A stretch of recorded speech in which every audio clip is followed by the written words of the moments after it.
네, 오늘 말씀의 제목은요, 베드로의 믿음 고백과 예수님의 내 교회, 그리고 십자가라고 하는 그런 제목으로 오늘 여러분에게 말씀을 전해드리도록 하겠습니다. 우리 제목만 한번 우리 함께 따라해 보시겠습니까? 베드로의 믿음 고백과 예수님의 내 교회와 그리고 십자가.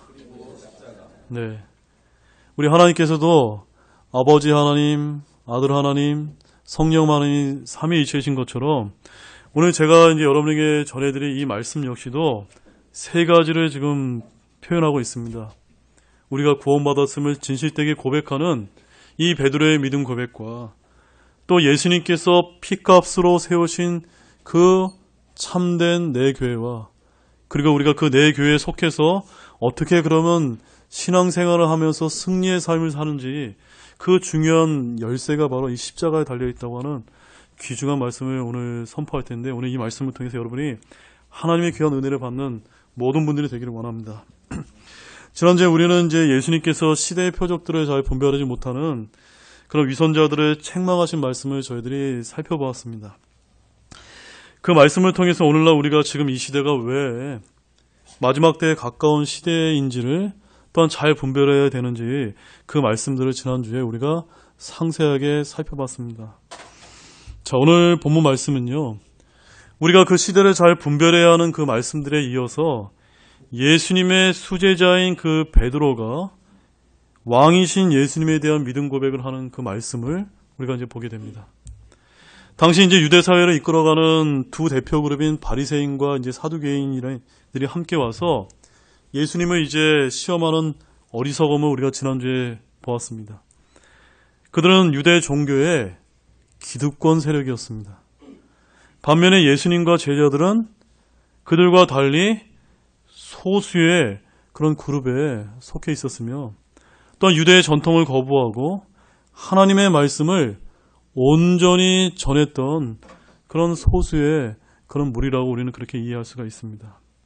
사랑하는 여러분, 저는 이런 말씀을 또 이런 상황을 이제 보면서 이제 먼저 우리가 살고 있는 이 시대 역시도 매우 유사하거나 마찬가지다라고 저는 그렇게 믿고 있습니다. 외국 선교사들의 피 흘린 발자취로 세워진 이 한국 교회는 그 유래를 찾아볼 수 없을 만큼 외적으로 성장했습니다. 그러나 지금 한국 교회는 초창기와 달리 대형화, 세속화되어서 하나님의 말씀에서 변질되고 있는 모습이 많이 나타나고 있습니다. 또한 교회를 이끌어가는 교계 지도자라고 하는 그런 분들도 역시도 예수님 당시의 종교인들의 모습을 많이 닮아가고 있는 것은 아닌가, 상당히 좀 우려스럽고 걱정되고 있는 것이 솔직한 심정입니다. 그런 시점에서 1990년대부터 하나님께서 우리나라에도 이제 긍휼을 베풀어 주셔서 한국 땅에 바른 말씀이 알려지기 시작하게 되었고, 전국적으로는 이제 근본주의를 표방하는 독립침례교회에 대한 그 신약 교회들이 조금씩 이제 우리나라에 세워지기 시작했습니다. 그러면서 바른 성경이 이 땅에 알려지게 되었고, 현재 기독교의 큰 교단 및 교계로부터 큰 핍박 아닌 핍박을 받고 있는 것이 사실입니다. 전도서 1장 9절 말씀에 이런 말씀이 있습니다. 해 아래는 새 것이 전혀 없도다. 해 아래는 새 것이 전혀 없도다. 이런 전도서 기자의 말씀이 하나도 틀리지 않는 것 같습니다. 과거와 동일하게 오늘날 성경대로 믿으려는 소수의 신약교회들 역시도 예수님과 제자들처럼 여러 가지 핍박과 오해를 많이 받고 있습니다. 그러나 저는 이것이 전혀 새롭지 않다는 그런 말씀입니다. 우리가 성경에 제대로 눈을 뜨게 되어서 신약교회 역사를 이제 보게 되면 항상 신약교회를 추구하는 침례교도들은 소위 말하는 세례를 주장하는 교회의 거대 세력으로부터 성경적인 침례를 믿는다는 그 이유 하나 때문에 여러분 얼마의 사람들이 죽은지 아십니까? 우리 피 흘린 발자취라고 제임스 캐롤 박사님이 쓰신 저 뒤에 있는 책을 보시게 되면 무려 5천만 명 이상이 성경적인 침례를 행했다고 하는 그 이유 때문에 죽었다고 이렇게 알려지고 있습니다. 너희들이 그렇게 물에 잠기는 것이 좋다면 쇠사슬을 채워서 그냥 물속에 잠겨서 죽이게 했던 것이 중세 교회 역사 가운데 알려지고 있는 끔찍한 피 흘린 신약교회 역사입니다. 이처럼 오늘 본문 말씀에서도 바리새인과 사두개인의 종교연합 세력의 공격에 이어 그 어려운 시점 가운데서도 소수의 신실한 제자들에게 예수님께서 굉장히 중요한 질문을 지금 하고 계십니다. 우리 13절에서 15절 말씀을 다시 한번 우리 함께 읽도록 하겠습니다. 예수님께서 가이사라 빌립보 지방에 들어오사 자기 제자들에게 물어 이르시되 사람들이 나 곧 사람의 아들을 누구라고 하시느냐 하시니 그들이 이르되 어떤 이들은 주께서 침례자 요한이라 하고 어떤 이들은 엘리야라고도 하며 다른 이들은 예레미야나 대언자들 중에 하나라고 하나이다 하거늘 그분께서 그들에게 이르시되 그러나 너희는 나를 누구라고 하느냐 하시니 네.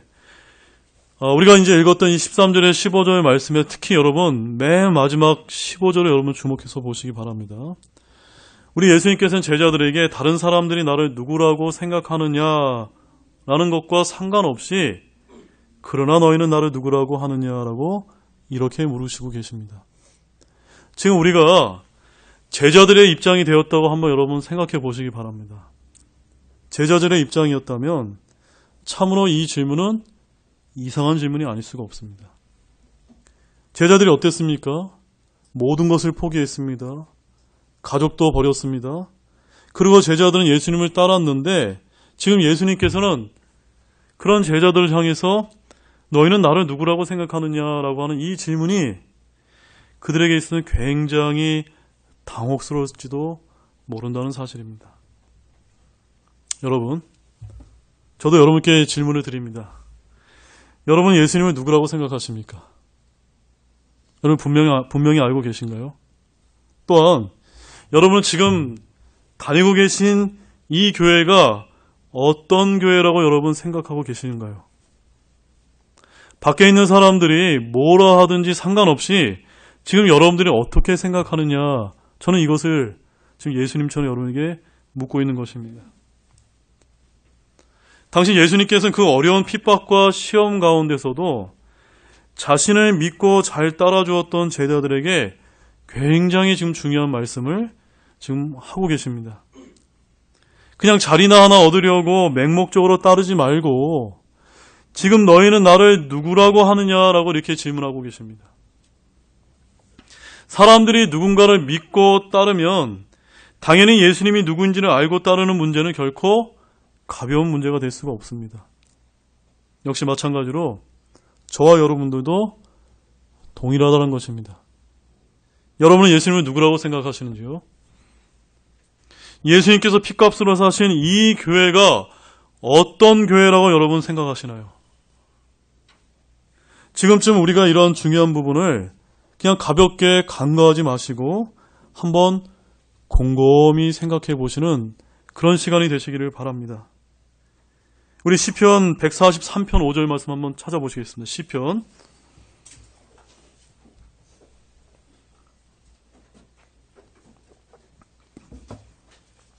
143편 5절 말씀입니다. 시편 143편 5절 우리 찾으셨으면 같이 읽겠습니다. 내가 옛날을 기억하고 주께서 행하신 모든 일을 묵상하며 주의 손이 행하신 일을 깊이 생각하나이다. 여기서 중요한 말씀은 깊이 생각하라입니다. 여러분 전도서 7장 13절 말씀도 한번 가보세요. 전도서 7장 13절 말씀. 전도서 7장 13절 함께 읽겠습니다. 하나님의 일을 깊이 생각해 보라. 그분께서 굳게 하신 것을 누가 능히 곧게 하겠느냐. 제가 여러분과 지금 두 말씀만을 찾아봤는데 여기서 중요한 것이 무엇입니까? 깊이 생각하라는 것입니다. 뭘 깊이 생각해야 됩니까? 하나님이 여러분을 위해서 행하신 그 일을 깊이 생각해 보라는 겁니다. 또한 이사야서 1장 3절 말씀에서도 소도 자기 주인을 알며 나귀도 자기 주인의 구유를 알건만은 이스라엘은 알지 못하며 내 백성은 깊이 생각하지 못하는도다 하셨도다. 바로 하나님의 자녀이자 하나님의 거룩한 민족이었던 그 이스라엘이 짐승보다 못한 그런 영적인 수준이었다라고 지금 말씀하고 있습니다. 이스라엘의 잘못이 무엇이었습니까? 깊이 생각하지 않았습니다. 그들이 받은 하나님에게 받은 그 은혜를 그들이 너무나 가볍게 생각했다는 것입니다. 또한 디모데후서 2장 7절 말씀에서도 내가 말하는 것을 깊이 생각하라. 주께서 모든 일에서 내게 깨달음을 주시기 원하노라 라고 말씀하고 계시고, 히브리서 3장 1절 말씀에서는 우리의 신앙 고백의 사도시며 대제사장이신 그리스도 예수님을 깊이 생각하라 라고 지금 그렇게 말씀하고 있습니다. 사랑하는 여러분, 오늘 이 시간을 통해서 저와 여러분들은 예수님이 누구이신지, 예수님의 핏값으로 산 그 신약교회가 어떠한 교회인지, 또한 예수님께서 말씀하신 그 십자가가 무엇인지, 오늘 이 세 가지를 깊이 생각하시는 우리 사랑하는 형제자매님 되시기를 주님의 이름으로 소망합니다. 또한 우리가 그렇게 해야 되는 중요한 이유가 우리 에베소서 4장 14절 말씀에 잘 나와 있는데 그 말씀도 한번 보겠습니다. 에베소서 4장 14절 말씀입니다.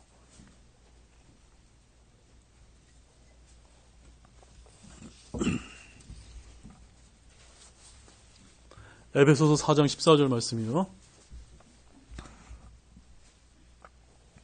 찾았으면 우리 같이 읽겠습니다.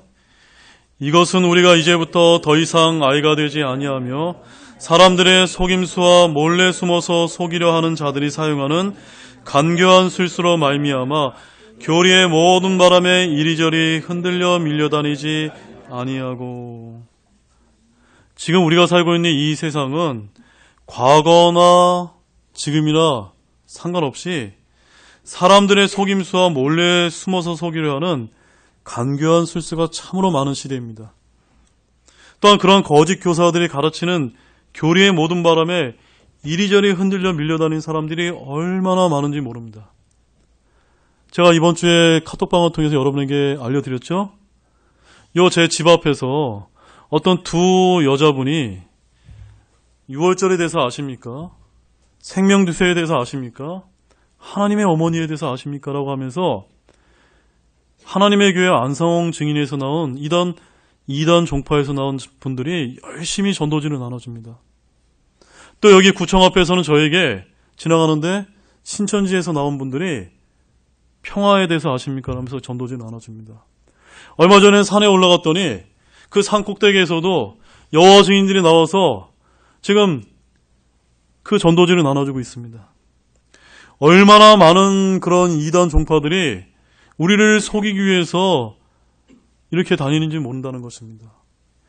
교리의 모든 바람에 이리저리 흔들려 밀려다니지 아니하기 위해서 우리가 하나님께서 이 말씀을 통해 알려주신 것을 어떻게 해야 되죠?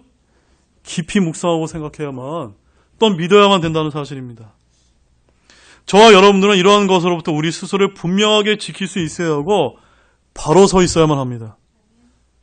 그러기 위해서 제일로 중요한 것이 우리가 지금 구원받기 위해 믿는 예수님이 누구인지와 주님이 세우신 그 제대로 된 신약교회가 어떠한 교회인지의 문제를 정확히 짚고 넘어가야만 합니다.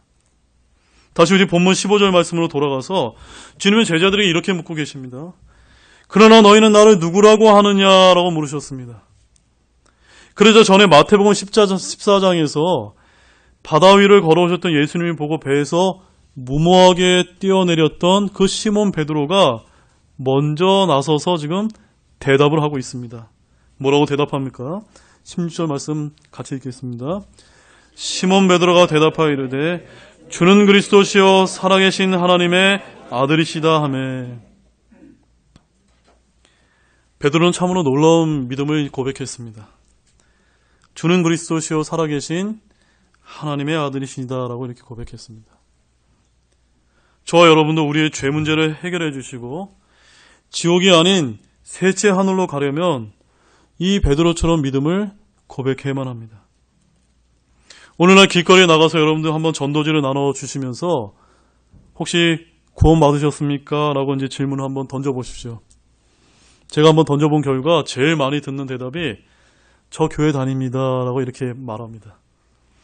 근데 그런 분들에게 혹시 구원 받으셨어요? 라고 물어보면 구원이 뭔가요? 라고 이렇게 눈을 동그랗게 뜨고 이제 물어보시는 분들이 참으로 많이 있습니다. 또한 제가 전도지 나눠주면서 예수님 믿고 구원 받으세요 라고 이렇게 질문을 던지면 저 하나님 믿어요 라고 이렇게 대답하시는 분, 그런 분들 너무나 많이 만나게 됩니다. 사랑하는 여러분, 오늘 하나님을 믿는 종교는 참으로 많이 있습니다. 잘 기억하십시오. 뭘 믿는다고요? 하나님을 믿는 종교는 참으로 많이 있습니다. 개신교도 하나님 믿습니다. 카톨릭도 하나님 믿는다고 합니다.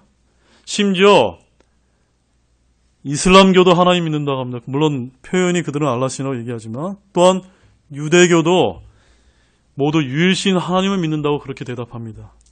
또 여러분 돌아다녀 보십시오. 심지어 수많은 이단 종파 역시도 하나님을 믿는다고 그렇게 고백합니다. 우리 야고보서 2장 19절 말씀 보겠습니다. 야고보서 2장 19절 말씀 한번 찾아보겠습니다.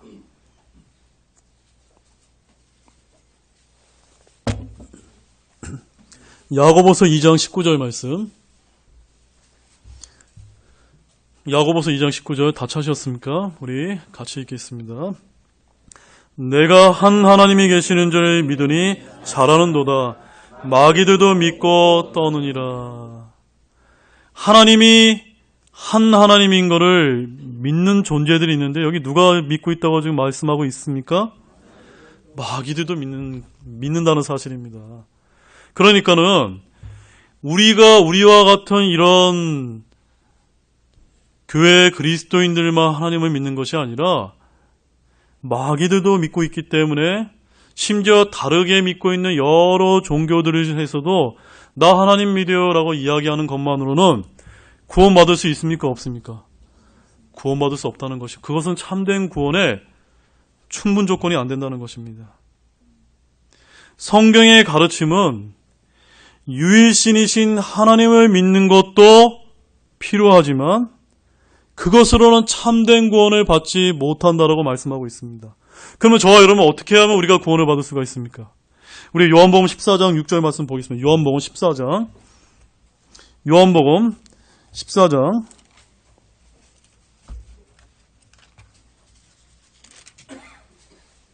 1절 말씀 먼저 읽죠. 1절. 요한복음 14장 1절 말씀 함께 읽겠습니다. 너희는 마음에 근심하지 말라. 하나님을 믿고 또한 나를 믿으라. 하나님은 누구? 나는 누구시죠? 나는 바로 예수 그리스도를 이야기합니다. 그 다음에 6절 말씀 같이 읽겠습니다.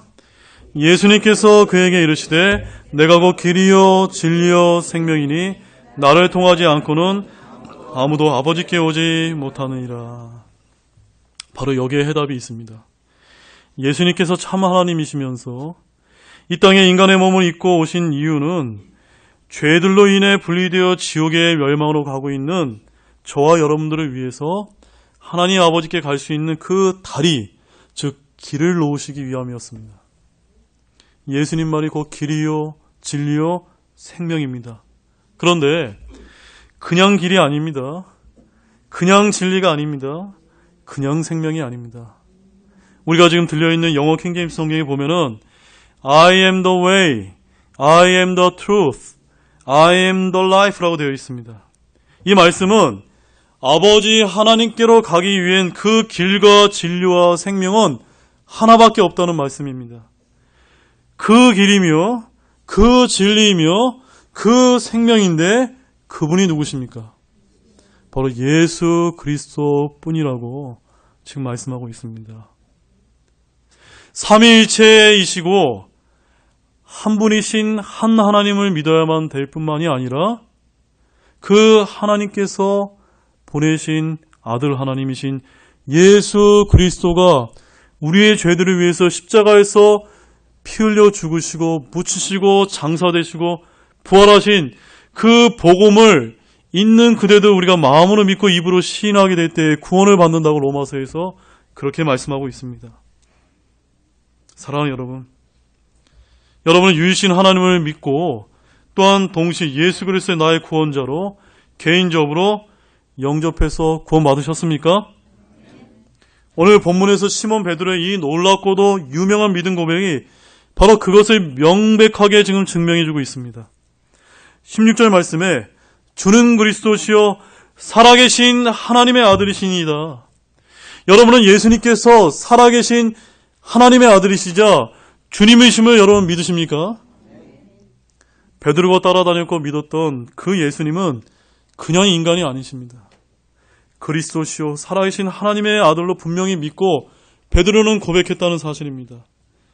그런데 이런 베드로의 고백을 누가 가르쳐 주셨을까요? 누가 가르쳐 주셨을까요? 그 다음에 더욱 놀라운 말씀이 이제 언급되고 있습니다. 우리 17절 말씀 같이 읽겠습니다. 예수님께서 그에게 응답하여 이르시되 바요나 시몬아 내가 복이 있도다. 그것을 내게 계시한 이는 살과 피가 아니요 하늘에 계신 내 아버지시니라. 정말로 놀라운 믿음 고백을 했던 이 베드로는 어떤 사람입니까? 복이 있는 자였습니다. 복이 있는 자였습니다.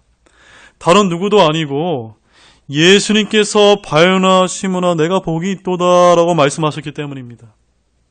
따라서 저와 여러분들도 마찬가지입니다.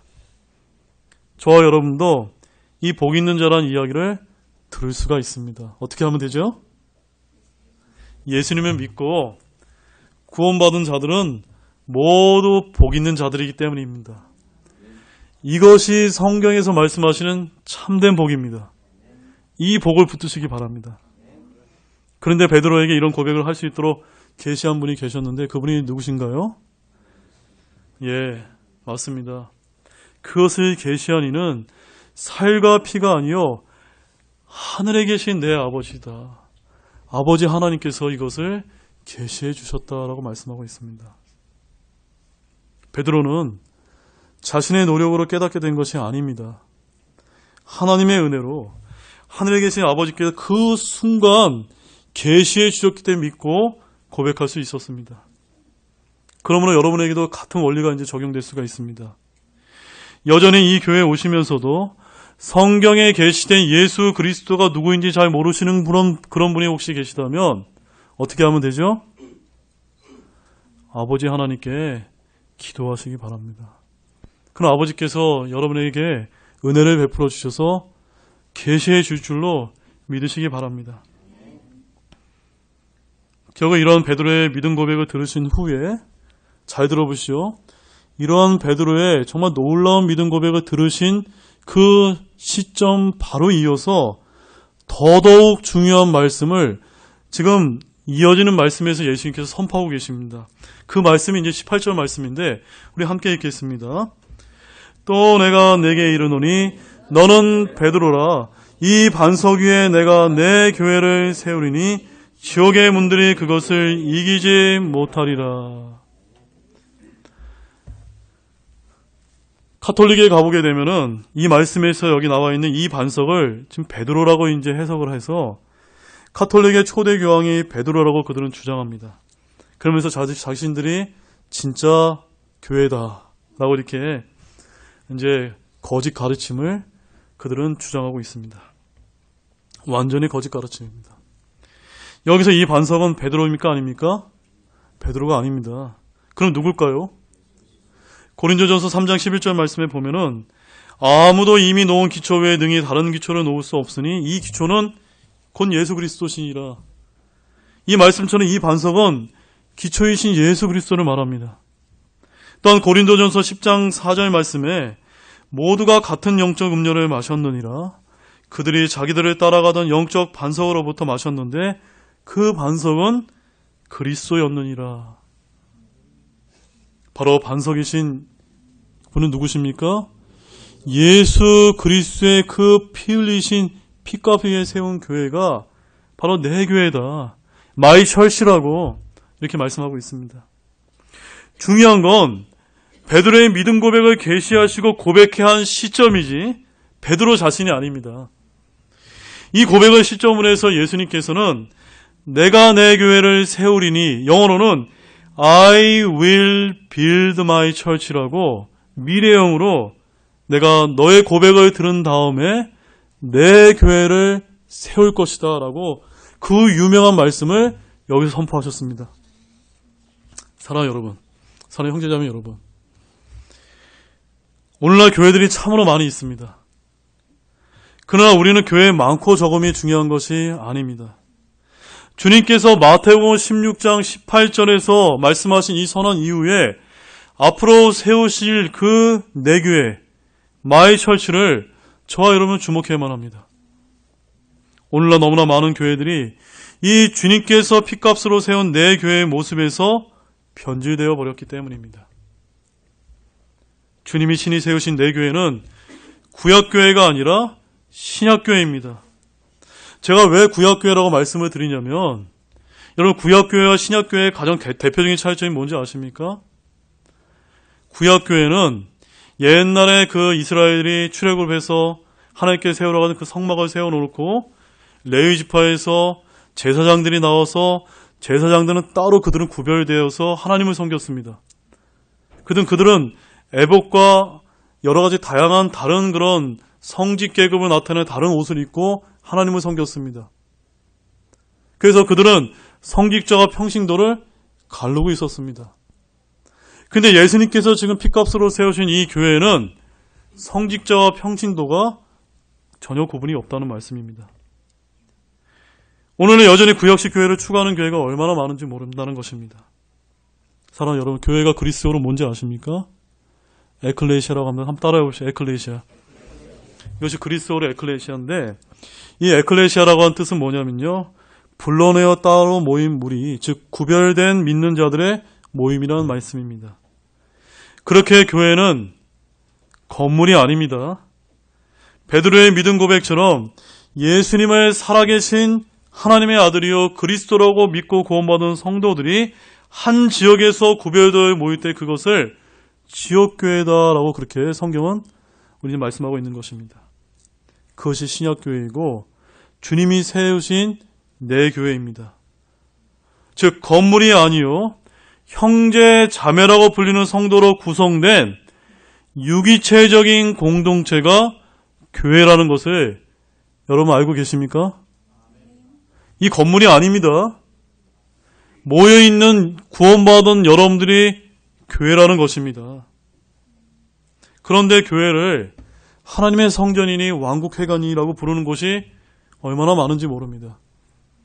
교회가 뭔지 전혀 모르는 것입니다. 주님께서 친히 세우시고자 했던 신약교회는 구약의 제사장들이 섬기던 성막이나 성전이 결코 아닙니다.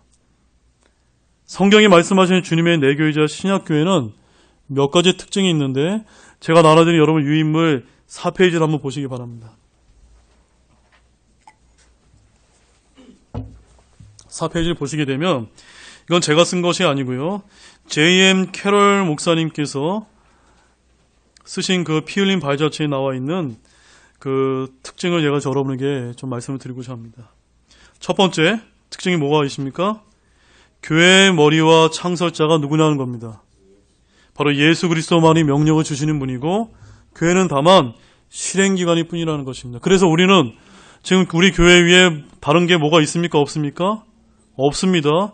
우리 교회에 노예도 없어요. 총회도 없습니다. 우리 교회는 바로 머리이신 예수 그리스도로부터 친히 명령을 받고 실행하는 그런 주님께서 말씀하신 신약교회라는 것입니다.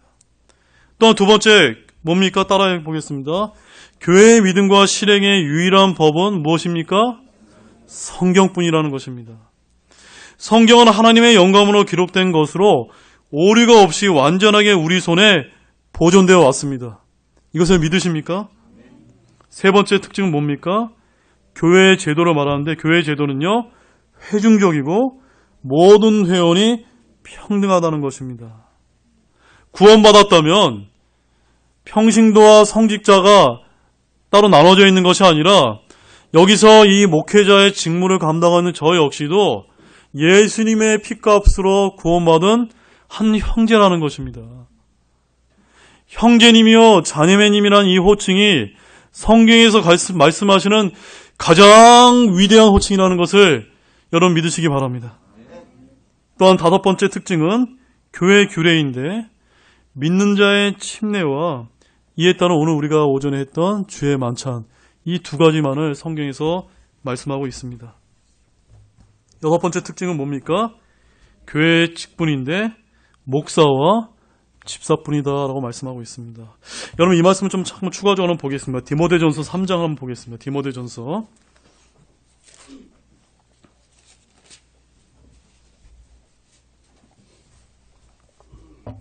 디모데전서 3장 1절 말씀 제가 읽어드릴게요. 남자가 감독의 직무를 사모하면 선한 일을 사모한다는 이 말은 참된 말이도다. 바로 여기서 이 감독의 직무는 저와 같은 이런 목사의 직무를 하고 있는 것을 다르게 표현한 말씀입니다. 그런데 2절 말씀 같이 읽겠습니다. 그러므로 감독은 반드시 책망받을 것이 없으며 한 아내의 남편이며 거기까지만 읽어보시죠. 감독은 목사나 장로는 반드시 책망받을 것이 없으며 그 다음에 뭐라고 표현되고 있죠? 한 아내의 남편이며 영어 성경에 보게 되면은 A bishop then must be blameless the husband of one wife라고 되어 있습니다. 어떤 조동사가 포함되어 있습니까? must입니다. must가 어떤 뜻입니까? 반드시 그렇게 해야 된다는 말씀입니다. 목사는 여자 목사 됩니까? 안 됩니까? 안 됩니다.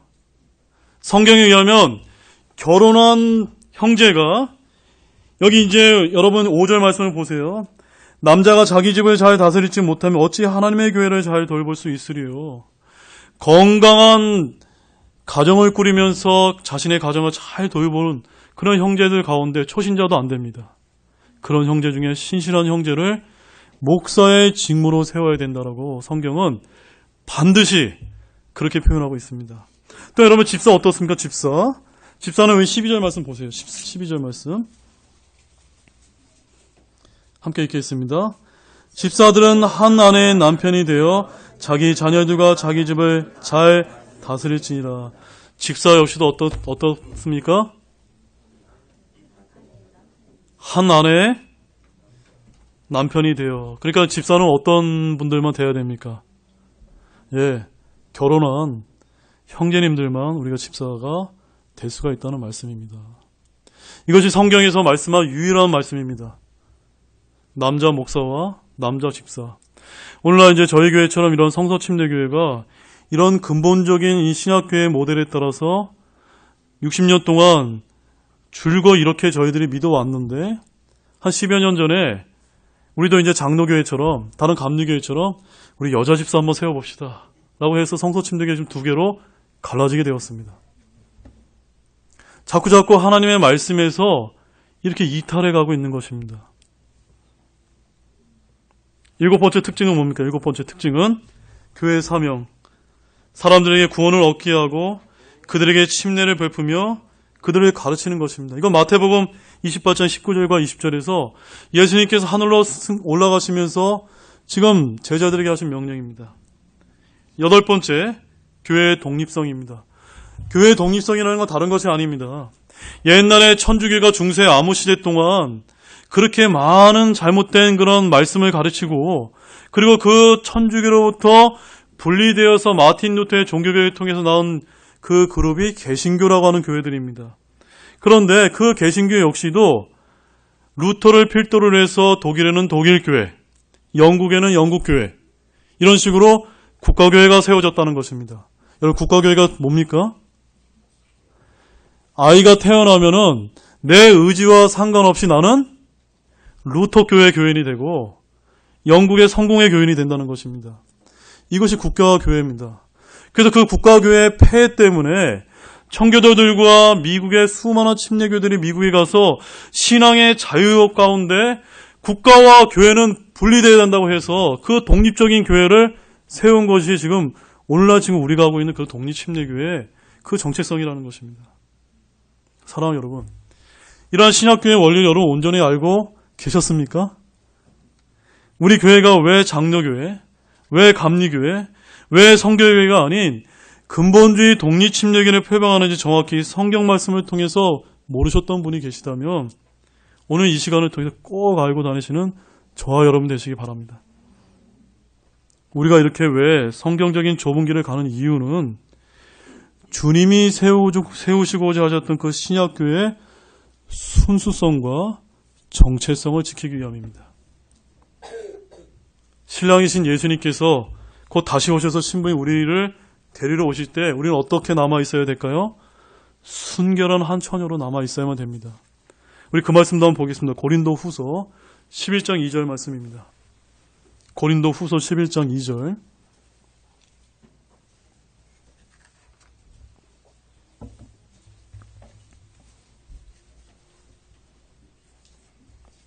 고린도 후서 11장 2절. 함께 다 같이 읽겠습니다. 내가 하나님께로 속한 질투로 너희에 대하여 질투하노니 이는 내가 너희를 순결한 한 처녀로 그리스도께 드리기 위해 한 남편에게 너희를 정혼시켰기 때문이라. 남편이신 신랑이신 예수 그리스도와 예수님의 아내인 교회를 지금 이야기하고 있습니다. 이 교회가 지금 어떠한 상태입니까? 순결한 처녀가 되어야 된다라고 말씀하고 있습니다. 또한 여러분 에베소서 5장 26절 말씀도 보십시오. 에베소서 5장 26절 말씀.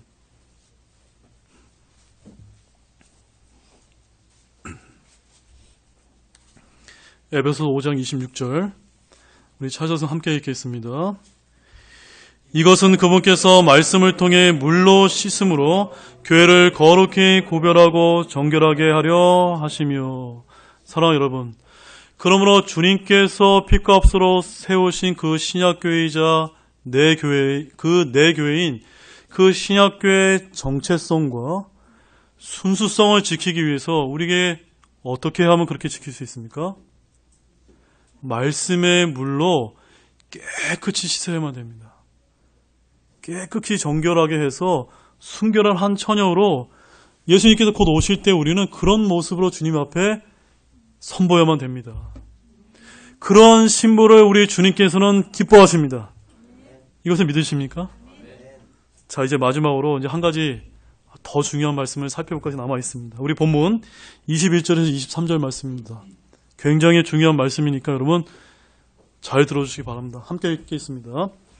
그때부터 예수님께서 자기가 반드시 예루살렘으로 가서 장로들과 수제사장들과 서기관들에게 많은 일들로 고난을 당하고 죽임을 당하며 셋째 날 다시 일으켜질 것을 자기 제자들에게 보이기 시작하시니 그때 베드로가 그분을 붙잡고 그분을 꼬집기 시작하여 이르되 주여 그럴 수 없나이다.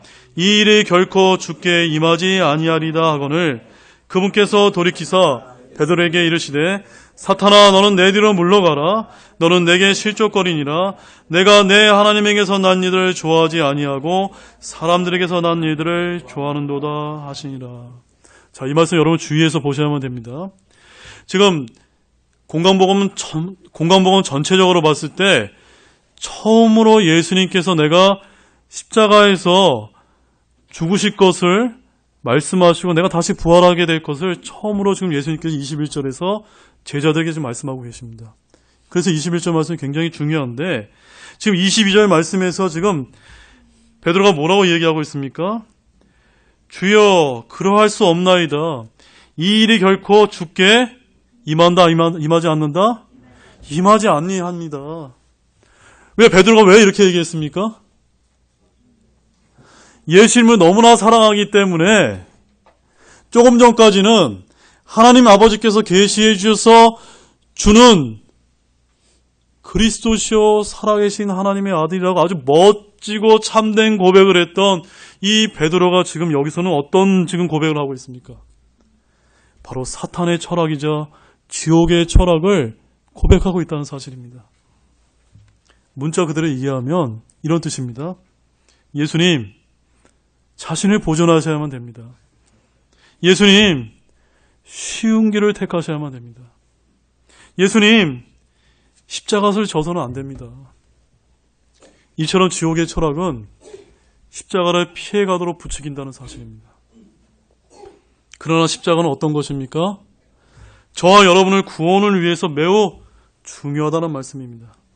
십자가 없이는 우리는 결코 구원받을 수가 없기 때문입니다. 십자가는 또한 우리들 자신의 영적 성장을 위해서도 매우 중요한 의미를 지니기 때문입니다. 사탄은 언제나 저와 여러분을 어떻게 유혹하냐면 십자가를 피해서 쉬운 길을 택하라고 종용합니다. 쉬운 길을 택하라고요.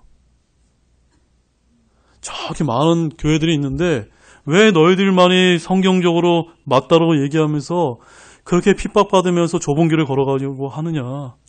이런 질문을 우린 끊임없이 도전받고 있다는 사실입니다. 자신을 즐기라고, 너는 십자가를 원하지 않는다고 이렇게 유혹합니다. 그러나 내가 예수님과 함께 십자가에 못 박혀 있음을 믿는 것은 우리 그리스도인들에게 매우 중요한 진리라는 것을 꼭 믿으시기 바랍니다. 우리 갈라디아서 2장 20절 말씀 보겠습니다. 갈라디아서 2장 20절 말씀. 갈라디아서 2장 20절 말씀입니다.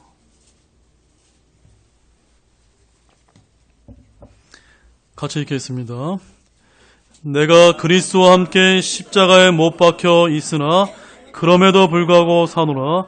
그러나 내가 아니요 그리스도께서 내 안에 사시니라. 나는 지금 내가 육체 안에서 사는 삶을 나를 사랑하사 나를 위해 자신을 주신 하나님의 아들의 믿음으로 사노라. 이 표현 잘 보시기 바랍니다. 우리가 예수님을 믿고 구원받았을 때 성령님께서 내주하심으로 인해서 성령이신 그리스도께서 내 안에 살고 계십니다. 여러분 이것도 믿으십니까? 그런데 그 그리스도께서 우리 안에서 사시면서 승리하시기 위해서는 우리가 어떻게 해야만 될까요? 내가 구원받은 내가 십자가에 그리스도와 함께 못 박혀 죽었다라는 것을 끊임없이 고백해야 된다는 말씀입니다. 왜 그러냐면 주님께서 그리스도여 살아계신 하나님의 아들이라고 그 순간 고백했던 베드로처럼 또 잠시 그 순간 동안 주여 그러할 수 없나이다. 이 일이 결코 주께 임하지 아니하리다라고 사탄의 철학을 드러낸 이 부분을 저와 여러분이 결코 갈구할 수 없기 때문입니다. 영적인 세계에서는 한순간 승리자가 되기도 하고 한순간 패배자도 될 수밖에 없기 때문입니다. 그렇기 때문에 저와 여러분들 끊임없이 무엇을 붙들어야만 됩니까? 십자가를 붙들어야 되고 추구해야만 됩니다. 아니, 우리는 그리스도와 함께 매 순간 내가 십자가에 못 박혀 죽은 자임을 믿고 고백하게 될 때 그리스도께서 내 안에서 승리하실 수가 있습니다. 이 원리를 여러분 잘 보시기 바랍니다. 그리스도의 삶이 얼마나 쉽지 않다는 것을 지금 보여주고 있는 것입니다. 예수 그리스도를 나의 구원자로 고백하고 그리스도의 삶을 훌륭하게 스타트 끊었다 할지라도 얼마든지 저와 여러분이 십자가를 지지 않으려고 할 때 패배할 수 있음을 바라보시기 바랍니다. 비록 구원은 잃어버리지 않지만 사탄 마귀는 그런 여러분이 그리스도의 심판석에서 보상의 손실을 입도록 끊임없이 유혹하기 때문입니다. 우리 마지막으로 23절 말씀, 본문 23절 말씀을 읽고 정리하고자 합니다. 함께 읽겠습니다. 그분께서 돌이키사 베드로에게 이르시되 사탄아 너는 내 뒤로 물러가라. 너는 내게 실족거리니라. 내가 하나님에게서 난 일들을 좋아하지 아니하고 사람에게서 난 일들을 좋아하는도다 하시니라. 우리는 이 23절 말씀처럼 예수님의 책망을 깊이 생각하시기 바랍니다. 깊이 생각하시기 바랍니다. 왜냐하면 저와 여러분들이 구원받고 참된 교회에 속해 있다 할지라도 우리가 승리의 삶을 살기 위해서는 하나님에게서 난 일을 좋아하지 아니하고 또한 사람에게서 난 일을 좋아할 수 있기 때문이기 때문입니다. 이제 결론을 말씀을 드리겠습니다. 오늘 전해드린 말씀은 아주 간단합니다. 베드로의 믿음 고백과 예수님의 내 교회와 그리고 십자가, 이 세 가지가 우리 참된 그리스도인들이 이 신약교회에서 신앙생활을 하는데 얼마나 중요하다는 거 여러분 다 믿으셨습니까? 다 아셨습니까? 이것을 붙들고 우리가 한순간 패배자가 될 수 있지만 십자가만을 추구하면서 늘 승리하시는 우리 사랑하는 우리 등대 섬기의 모든 형제자매 되시길 주님의 이름으로 축원합니다. 우리 다 같이 일어나시겠습니다.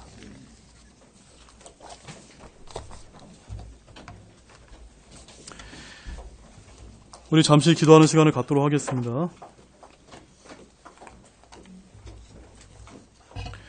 오늘 들은 하나님의 말씀을 통해서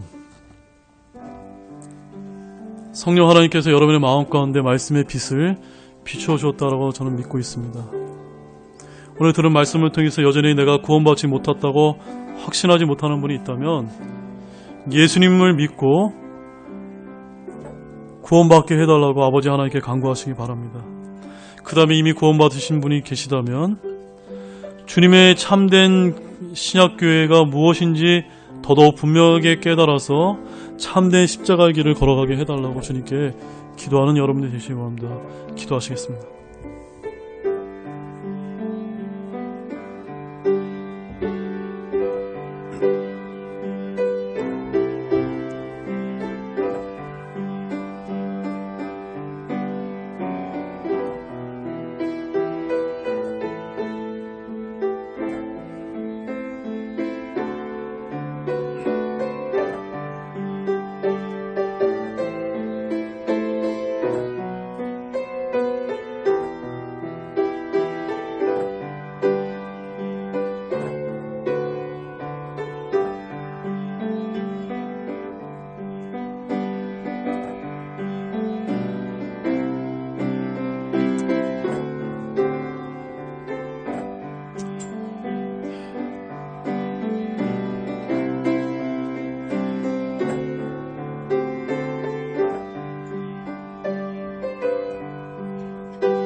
그리고 초청창송 375장, 초청창송 375장, 구주와 함께 나 죽었으니 우리 1절과 4절 말씀만, 4절만 부르고 오늘 주일 오전 예배를 마치도록 하겠습니다.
네, 기도하고 오늘 오전 예배 마치도록 하겠습니다. 기도하시겠습니다. 하나님 아버지, 참으로 감사를 드립니다. 오늘 베드로의 믿음 고백과 예수님의 내 교회, 그리고 십자가라고 하는 이 마태복음 16장의 귀한 말씀을 통해서 저희들이 귀한 진리를 깨닫게 되었습니다. 주님, 여전히 이 가운데 예수님께서 참으로 누구인지 잘 모르시는 분이 있다면 아버지 하나님께서 계시해 주셔서 예수님께서 우리의 참된 구원자로 오신 그 하나님의 아들이심을 깨달을 수 있도록 도와주시기를 원합니다. 그리고 우리나라 가운데 여전히 정말 주님께서 성경에서 말씀하시는 참된 신약교회가 무엇인지 모르는 분들이 많이 있습니다. 저희들 역시도 마찬가지입니다. 오늘 말씀을 통해 분명히 저희들이 깨닫고 비록 좁은 길이지만 주님께서 다시 오실 날 순결한 한 처녀로서 정말 거룩하고 구별되이 우리 신랑 앞에 서기 위해서 부지런히 하나님의 말씀을 공부해서 저희들이 서 있을 수 있도록 도와주시기 원합니다. 참으로 감사를 드리며 이 모든 말씀을 예수님의 이름으로 간절히 기도를 드렸습니다.